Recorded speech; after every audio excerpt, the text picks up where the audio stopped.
Apa kabar untuk hari ini? Semoga harimu selalu menyenangkan ya bro. Selamat datang di channel YouTube Cerita Novel. Tolong dibantu subscribe, like dan share ya, supaya saya terus semangat bikin kontennya, wakakakak. Sebelum masuk di alur cerita novel kali ini, saya sarankan untuk menonton cerita sebelumnya agar lebih memahami jalan ceritanya. Selamat mendengarkan. Chapter 13.1, Pil Air Misterius. Cocokkan, mulai. Setelah mengumumkan dimulainya pertandingan, wasit dengan cepat mundur. Bei Bei dan Su Sanxi kemudian melepaskan jiwa bela diri mereka hampir bersamaan. Arena duel jiwa yang sebelumnya berteriak-teriak langsung menjadi sunyi, perhatian semua orang sekarang terfokus pada dua orang di arena. Sebagai tokoh berpengaruh di halaman luar Akademi Shrek, setiap duel tunggal antara Bei Bei dan Su Sanxi akan mengguncang satu ke inti. Siswa lain menyukainya ketika mereka saling bertarung. Selain itu, bahkan ada banyak siswa yang secara pribadi bertaruh satu sama lain. Petir biru berkumpul di sekitar tubuh Bei Bei, dan lengan kanannya mengembang dengan cepat. Saat kilat biru mengayun-ayunkan tubuhnya, jiwa bela dirinya, Blue Lightning Tyrant Dragon, dilepaskan. Di sisi lain, Su Sanxi sama sekali tidak menunjukkan kelemahan. Tubuhnya mengembang sekali lagi, menyebabkan seragamnya meregang keluar. Setelah itu, perisai kulit penyu raksasa muncul lagi di tangan kanannya. Keduanya mulai berjalan perlahan di luar arena saat mereka saling menatap dengan tatapan menusuk. Kekuatan jiwa yang kuat yang dipancarkan dari mereka berdua, satu biru dan satu hitam, bertambah kuat tanpa henti. Perbedaan antara dua jenis kekuatan jiwa yang berbeda dapat dengan jelas terlihat. Di permukaan, mereka tampak seperti mereka serasi. Keduanya adalah ahli penatua jiwa yang memiliki 3 cincin jiwa, dan keduanya adalah penatua jiwa tipe pertempuran. Dari jiwa bela diri mereka, Bei Bei jelas merupakan sistem serangan penatua jiwa, sedangkan Su Sanxi, yang memiliki perisai, sangat mungkin menjadi sistem pertahanan penatua jiwa. Salah satu dari mereka memiliki Blue Lightning Tyrant Dragon yang dikenal sebagai jiwa bela diri dengan jumlah kekuatan serangan tertinggi, sementara yang lain memiliki jiwa bela diri bermutasi yang memiliki tingkat pertahanan yang sangat besar, Mysterious Underworld Turtle. Sulit mengatakan siapa yang akan menang. Wang Dong tampaknya telah melupakan masalahnya dengan Huo Yuhao saat dia diam-diam mulai berkonsentrasi pada dua orang di arena. Huo Yuhao juga sama. Suasana hati mereka tanpa sadar berfluktuasi menuju mengikuti dua tetua jiwa yang bersaing. Setelah melepaskan jiwa bela dirinya, temperamen Bei Bei yang lembut langsung berubah tajam. Di sisi lain, amarah panas Su Sanxi tampaknya telah mendingin, dan stabilitas seperti gunung telah muncul. Ketika Su Sanxi mencapai daerah yang paling dekat dengan Huo Yuhao dan yang lainnya, Bei Bei tiba-tiba meraung dan menyerbu ke arah Su Sanxi seperti sambaran petir. Su Sanxi sedikit terkejut, dia tidak mengungkapkan kelemahan apapun, dan ini juga bukan peluang besar bagi Bei Bei. Kapan Bei Bei menjadi begitu impulsif? Meskipun Su Sanxi memikirkan hal ini di dalam hatinya, dia tidak berani lambat sama sekali. Dia sangat jelas pada kekuatan ledakan yang Bei Bei bisa lepaskan ketika dia menyerang. Ketika Bei Bei hanya berjarak sekitar 5 meter dari Su Sanxi, dia tiba-tiba melompat ke atas dan mengirim lengan kanannya, yang ditutupi dengan sisik tebal, menuju kepala Su Sanxi. Petir biru membungkus dirinya di sekitar cakar drakonik Bei Bei, menandakan bahwa ia dapat melepaskan keterampilan jiwanya kapan saja. Namun, Su Sanxi tetap tenang dan tidak tergesa-gesa. Dia sedikit menggeser kaki kanannya setengah langkah, dan sedikit berjongkok. Dia meletakkan perisainya di depan tubuhnya, memungkinkannya untuk sepenuhnya melindungi tubuhnya. Sementara itu, kekuatan jiwa gelap gulita keluar dari perisai kulit penyunya, samar-samar membentuk lingkaran cahaya hitam yang keduanya menyelimutinya dan melindunginya.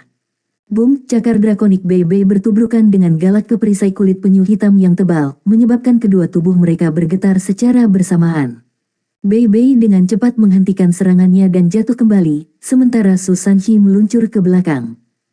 Dari 3 cincin jiwa Su Sanxi, cincin jiwanya yang berusia 100 tahun tiba-tiba menyala, menyebabkan cahaya hitam yang dipancarkan oleh perisai kulit penyunya segera berlipat ganda.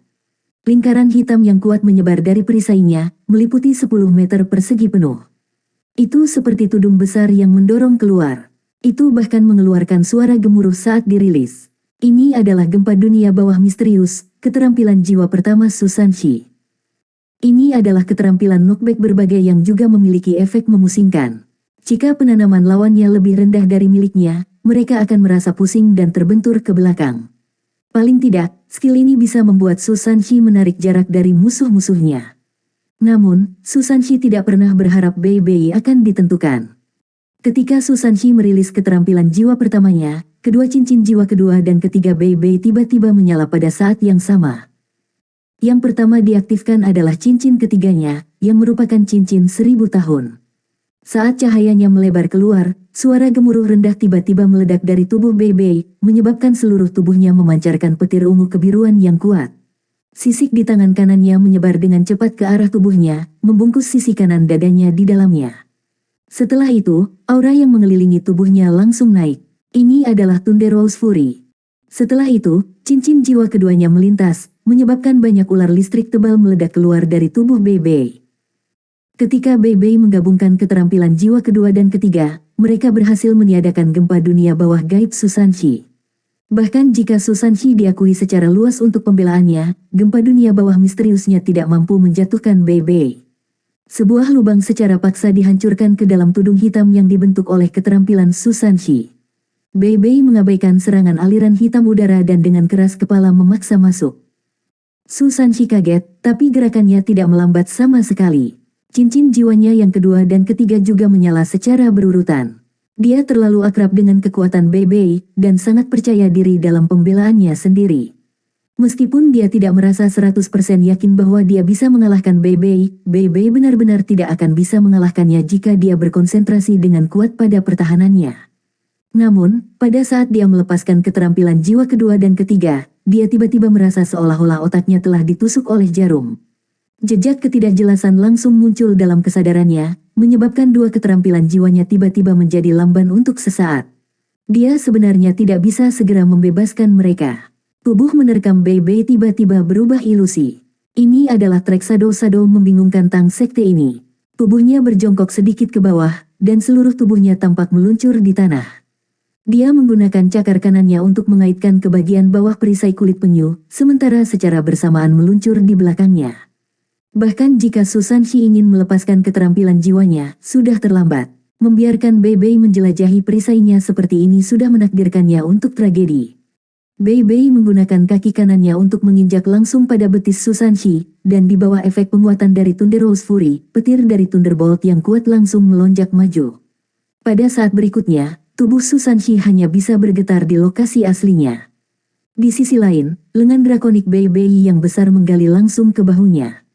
Hasil dari pertempuran telah diselesaikan, begitu saja. Pertandingan telah berakhir bahkan lebih cepat dari yang diperkirakan kebanyakan orang, begitu banyak sehingga ada banyak orang yang tidak melihat apa yang terjadi. Bei Bei telah berkeliling pertahanan baju besi penyu Su Sanshi dan kemudian menaklukkan lawannya untuk mendapatkan kemenangan. Bei Bei menang. Suara wasit terdengar, mengumumkan pemenang. Dia tidak menghentikan Bei Bei dari melemparkan Su Sanshi ke tanah juga. Perlawanan tubuh Su Sanshi memang sangat kuat, yang ditunjukkan dengan bagaimana gemetarannya segera berhenti ketika Bei Bei menarik petirnya. Namun, kata-katanya masih agak tersebar. Kamu curang. Meskipun dia tidak tahu bagaimana Bei Bei berselingkuh, dia tahu bahwa dia jelas bukan alasan karena kemampuan jiwanya diperlambat setengah ketukan sebelumnya. Selain itu, dia sepenuhnya berkonsentrasi pada pembelaannya. Fakta bahwa Bei Bei benar-benar dapat menemukan tempat terlemah dalam pembelaannya hanya dalam satu saat itu benar-benar keterlaluan. Chapter 13.2 Pil Air Misterius. Penipu, jika kamu ingin bertaruh denganku, kamu harus menerima kekalahanmu. Berikan aku pil air misterius yang kau berutang padaku.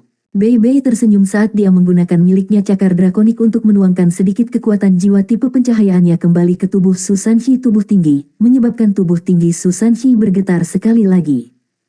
Bagaimana mungkin Su Sanshi tahu bahwa seseorang di tribun sudah pingsan semata-mata demi membantu Bei Bei mengalahkannya? Itu benar, rasa sakit menusuk yang dirasakan Su Sanshi di otaknya ketika dia melakukannya ingin mengaktifkan keterampilan jiwa kedua dan ketiganya berasal dari Huo Yuhao mata setan ungu dan kejutan roh. Meskipun kultivasi Huo Yuhao tidak setinggi itu, kekuatan serangan seketika dihasilkan oleh kombinasi itu dari dua keterampilan masih membuat Su Sanshi, yang tubuhnya telah sepenuhnya dilindungi oleh Soul Force, menderita kerugian. Huo Yuhao kira-kira berjarak 30 meter dari Su Sanshi sempurna dalam jangkauan kejutan rohnya. Tidak hanya itu, sebelum melepaskan kedua skill tersebut, Huo Yuhao bahkan sempat menggunakan skill miliknya deteksi spiritual dan berbagi spiritual untuk membantu Bei Bei menemukan yang lemah poin dalam pertahanan Su Sanxi. Dapat dikatakan bahwa momen singkat ini adalah penampilan terbaik Huo Yuhao sejak saat itu menjadi guru jiwa. Dia secara berurutan menggunakan 3 keterampilan jiwa, serta mata setan ungu, untuk secara paksa mengarahkan hasil pertandingan antara keduanya lawan yang seimbang. Adegan sebelum pertandingan serangan terhadap Su Sanxi ketika dia tidak menerima kesempatan apapun adalah karena Tang Ye telah memberitahunya jangkauan berbagi deteksi spiritual Huo Yuhao. Kemenangan ini sebenarnya milik upaya gabungan dari Bei Bei dan Huo Yuhao. Selain Tang Ye dan Bei Bei yang berada di arena, Wang Dong adalah satu-satunya yang merasakannya. Ketika Huo Yuhao menggunakan keterampilan jiwanya, meskipun dia melakukannya sengaja mengendalikan cincin jiwa yang muncul di bawah kakinya sehingga itu tidak naik ke atas, bagaimana dia bisa menyembunyikan gelombang kekuatan jiwa yang dilepaskan dari Wang Dong, yang duduk tepat di sebelahnya. Wang Dong dengan jelas melihat warna emas samar muncul di mata Huo Yuhao, yang mana hampir secara instan berubah jauh lebih bersemangat di saat berikutnya. Akhirnya, cahaya ungu menembus mereka. Tepat setelah itu, dia langsung miring ke arahnya, tak sadarkan diri.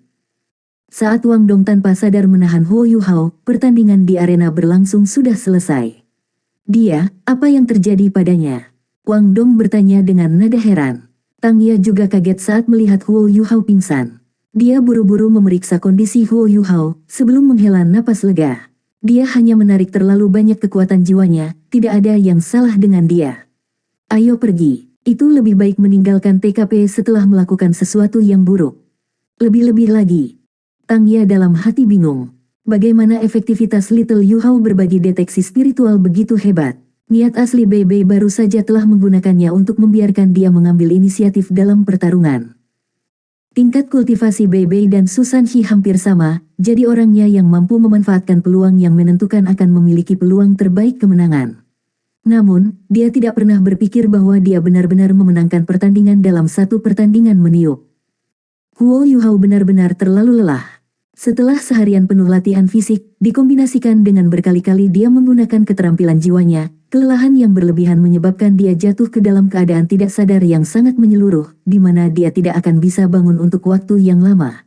Ini juga salah satu tubuhnya mekanisme pertahanan diri. Tang Ye dan Wang Dong membawa Huo Yuhao kembali ke kamar asramanya bersama. Oleh saat mereka sampai di asrama, Bei Bei menyusul. Setelah menggunakan kekuatan jiwanya untuk membantu tubuh Huo Yuhao pulih, dia mengeluarkan botol porselen dan menumbuknya mengeluarkan pil medis, yang dia masukkan ke mulut Huo Yuhao. Adik laki-laki, tolong jaga dia. Kakak kelas tidak diizinkan memasuki asrama kelas bawah, ini adalah aturan yang ditetapkan oleh Shrek Academy. Jadi, Bei Bei hanya bisa meminta Wang Dong untuk membantunya. Bei Bei telah dibawa keluar. Itu adalah pil biru tua seukuran ceri, dengan banyak urat berbagai corak putih di permukaannya. Saat dia mengeluarkannya dari porselen botol, pil itu bahkan dikelilingi oleh lapisan kabut tipis. Lebih-lebih lagi, baunya yang segar yang tertinggal di udara adalah sesuatu yang sangat menyegarkan pikiran. Apakah itu pil air misterius? Mustahil. Wang Dong terkesima. Bukan hanya dia. Bahkan lelaki tua yang dengan malas berbaring di sebelahnya masuk melebarkan matanya sedikit sesaat sebelum dia kembali ke matanya keadaan asli. Tang Ye bertanya pada Wang Dong, si manis kecil, saat Yuhao kecil bangun, tolong ingatkan dia untuk pergi membeli ikan besok.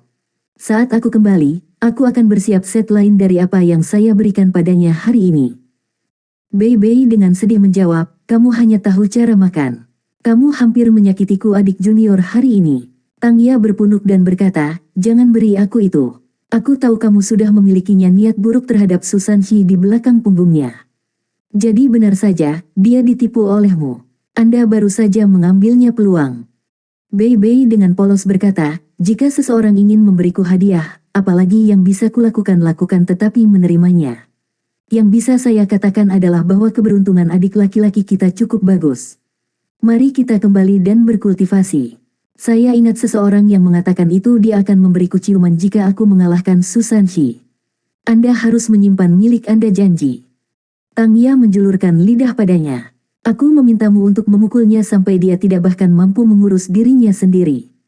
Apakah Anda melakukan itu? Jika tidak, pergi berkultivasi.